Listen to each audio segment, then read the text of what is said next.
Welcome back to Revolutionary Health, the show that focuses on Black women's health and wellness. I'm your host, Michael Ward. As always, make sure that you like, subscribe, comment, follow us on all our social media, on Twitter at Building Desire, on Facebook and Instagram, we're at Counter Narrative. We want to hear from you. Share this video, tell a friend to tell a friend, all of those things. But this week we have a very exciting topic. Like, I'm really excited about this show. I've got Johnnie Kornegay joining me, extraordinaire. Like, this is going to be a very powerful show. I just want to lead you all into that. We're going to be talking about getting PrEP in the mail.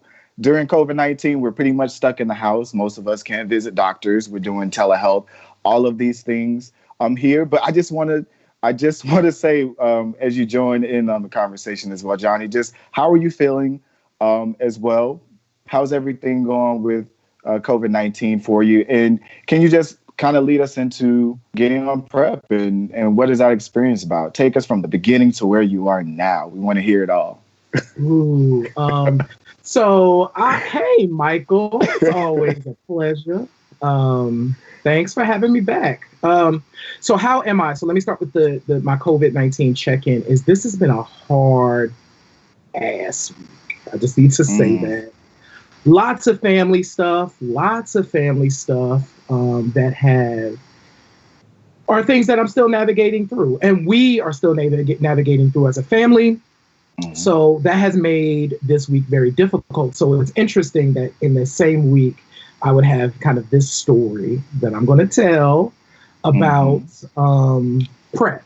So yeah, that's where I am, COVID-19. So here's the thing, right? So y'all, I decided to go on a website and order PrEP in the mail, right? So I actually started to think about this last year, right? I moved back to my hometown. I knew that I wanted to do different things with my health. And in terms, and so that's my overall health, which includes my sexual health, right? So I wanted to consider PrEP again. This is actually my third round in the last 4 years or so. It's my third round of PrEP and kind of going through that process. So I've actually had 3 very different experiences with PrEP, and this is my third. And so first time ever doing it by mail. And I decided in April to go onto the website and officially do it. I've been insured since earlier in the year. It helped with the copay. And so, listen, the reality is this. We have been in quarantine for a long time. And I had been thinking about what happens after quarantine. Like, what do I want to do? And I started to think about like sex and what my needs might be, and the type of sex, and not being inhibited in any way by the type of sex that I wanted to have. So PrEP came back into my world at this time as, once again, taking control of my overall health, which includes my sexual health. And I'm like, we just gonna do it now. How about that? Right. Start the process. So here's what happened. So I went to a website. It's called Nurx, which is Nurx. They actually have a ton of ads. So if you're on any of the apps, like, you're probably going to get a Nurx ad that'll pop up. I think it came to me from like Facebook, and immediately I start to be like, I don't know if this is real. But then, after some research, figuring out that it's real. And so here's what happens with Nurx. So when you go to the doctor, your primary care, especially as it relates to PrEP, they have a lot of introductory questions because they have to say that you are a candidate for PrEP based on your responses to these questions. So Nurx, you can do that online. The other thing that they do is they collect personal information. So like driver's license, like insurance information, all of that stuff. Because there is a cost to do the STD testing. If you don't have insurance, it's over $100. With your insurance to offset some of that cost, it's a total of $50, which includes like $35 for the testing, and it was like $15 for like a review panel for like the doctors or whatever. So I was like, okay, I can manage this. And then you wait So I waited, and then you get an email back that's like, oh, you're a candidate for PrEP. We are sending you your testing packet. So in the mail, in this nondescript package, comes a box that includes like vials so that you can put your testing. So you have to do home testing because for PrEP, you have to be certified that, okay, you have, gotten the right test results for these particular STDs, et cetera. And so they send you the vials. So I had to open this thing and I'm like, oh, this is like a science experiment. You get all these vials and you have to write your information on them and the dates and stuff like that. And then, so there was 3 vials because they test for, let me see if I get this right. They test for 5 things. They test for HIV, chlamydia, gonorrhea, hepatitis B, syphilis, and they test your kidney function. So this is like a whole thing. It's a whole thing. And not only this, and this is one note that I will make as well. Oh, and sidebar. Counter narrative, we do have a video that includes me talking about this process, but also includes me doing some of the testing, which includes I had to do a throat swab and an anal swab. Now, here's the thing, Michael. I have done PrEP. This was my 3rd go.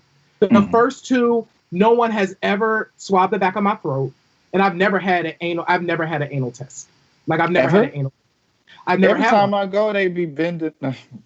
Every time I go. Yep, never had one for PrEP in the past. Like, so this was actually my first time, and I was like, oh, this is really interesting. I've never done either of these before. So anyway, you package it all up and you send it back. And then you wait. So in terms of time frames, I started the process on April 9th, got the test on April 14th. I remember this because I knew that I wanted to talk about this process, right? So April 9th to April 14th, I got the confirmation. Now it's probably been it was sometime last week. I can't remember the exact date there.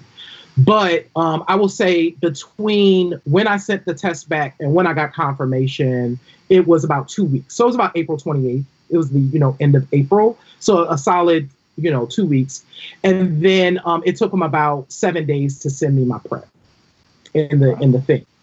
So I will say all in all, the process was way faster than my last doctor PCP process.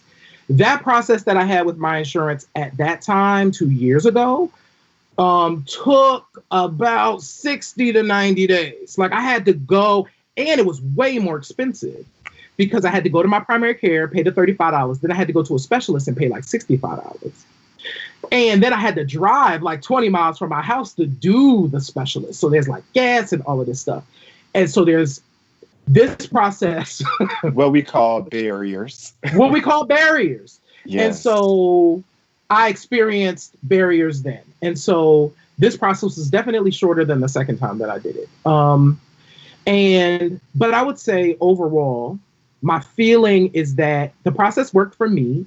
I'm comfortable. I've done home tests before. Like I'm not one of those people that needs to be in front of a person to, I'm one of those folks that, hey, I can do it myself if there's an option. And so, and I'm comfortable with navigating the internet. I'm comfortable with like navigating stuff. But I will say, so while it worked for me, I've also made the note that I can't say this would work for everybody. Whenever there's medical, we talk about the barriers, right? Like, I can't assume that everybody has access to the internet to be able to do, the requirements. I can't assume that everybody has the ability to take this back to the post office to be able to do that, or navigate talking to the people online when they send you a message to approve something. Like, for me, it was fine, and I think it could work for other people. I think it's more important to know that the option is there. And so I can safely say I'm sitting here with a bottle on my desk, and it worked for me. Cost wise, there's the Gilead. They have a coupon. There's like the Gilead discount card or whatever. So in terms of cost, that for me ended up being minimal. That was nothing to actually for the prescription itself, based on the kind of coupon process. I did learn something interesting though. What was that? Ooh, I didn't know how expensive PrEP was. Baby, if Truvada, if I paid this out of pocket at my insurance, because I could see the number, $1,700. For a 1 month supply? For 1 month supply. So I was like, wow. I just learned that the other night. And so when we start talking about like our system, the healthcare system, baby, we definitely have to do some work there. I've never actually seen the raw cost of it. And I was like, it was like $1,772. And I'm like, what? Oh my God. So anyway, that was my experience ordering PrEP by mail, Michael. Yes, I think, and thank you for sharing that, because I know it's a very intimate thing. We make these decisions sometimes, and I know there's been a lot of conversations that I've been seeing online as far as when it comes to why people get on PrEP. And is PrEP this magical pill because people just want to have condomless sex and all of these things? And kind of in the conversations that I've been having with people around PrEP is, like you say, when you're thinking about your health, you also want to think about sexual health. But the great thing about it with getting PrEP in the mail is that you can do it in the privacy of your own home. Like you said, it came in a nondescript package. You know, luckily you had access to be able to talk to these doctors. I'm pretty sure your information is protected, but you're taking those steps to advocate for your own sexual health. And especially now, while most of us are sitting alone in our homes in quarantine, and most of us are in heat, going through it. Let's talk and about thinking, I mean, let's get real about it. Most of us really are in heat, and we're thinking about, like you said, when they open these gates. And for everyone out there, I'm in Atlanta, Georgia. So the men are plenty. And, and so it's a real conversation that I'm having with my friends. And we're like, when we get out, what are we going to be able to do?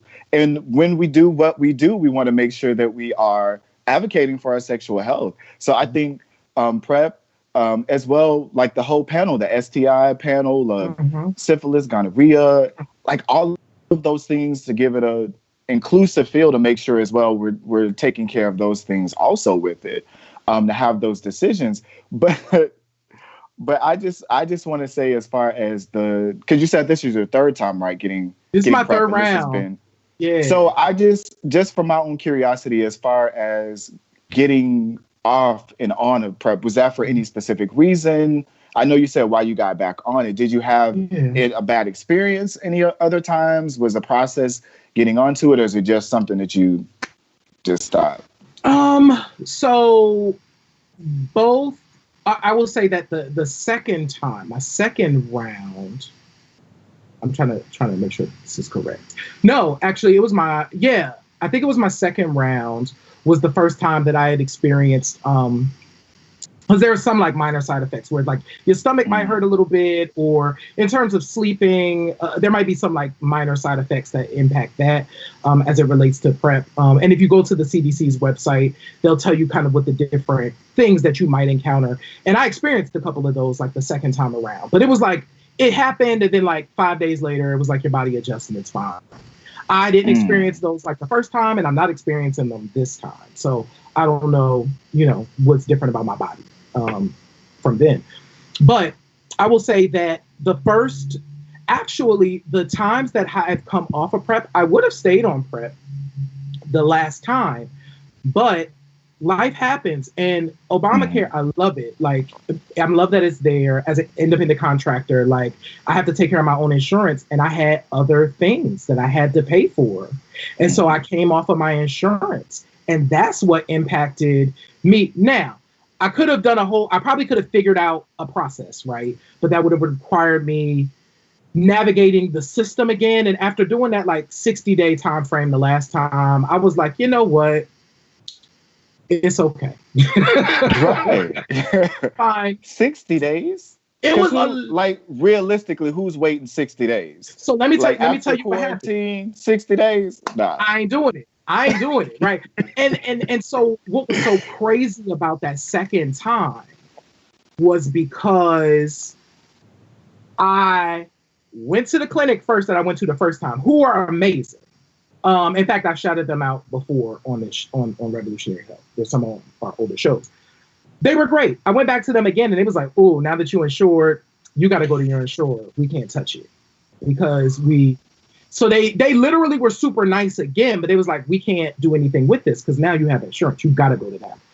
And I had to go to them. I had to make an appointment for my PCP. That's already 2 weeks. Mm-hmm. Go to the PCP. The PCP has to do the testing. You got to wait for the testing to come back. Then the PCP was like, you got to, the PCP was like, now you got to go and see a specialist because I had to go and see the infectious disease specialist. It's another cost, $65. So it was such a process to go through at that time. So when I came off of that insurance, I was just like, I'm okay. I'll figure this, I'll navigate this. And so yeah, I wanted to I took a different route this time, and I'm fine with this particular route. But 60 days? No, not okay. No. And like you said about the piece, when we're considering the people that we put in office, when we're considering these decisions that they're making, ways that we can advocate for our own sexual health and those of our community, and the options that we have as well to enjoy the type of sex that we want to have. And I think, like I say with me, the conversations and the stories that we share on here as well, I think it opens up that conversation between us and as a community to be able to hopefully and prayerfully be able to talk about, getting these options and navigating it and sharing these tips with one another while we're sitting here in quarantine in heat. Oh my! For most of us, as we go into the next month here, for it. But before we get out of this episode, I know you said there's a video as well. There is. So I'm not sure. Find it on the Counter Narrative YouTube page as well. It'll be somewhere on the Counter Narrative page. I'm not sure if it's going to be before this airs or after this airs, but definitely check it out. You can see me in the bathroom. I'm clothed.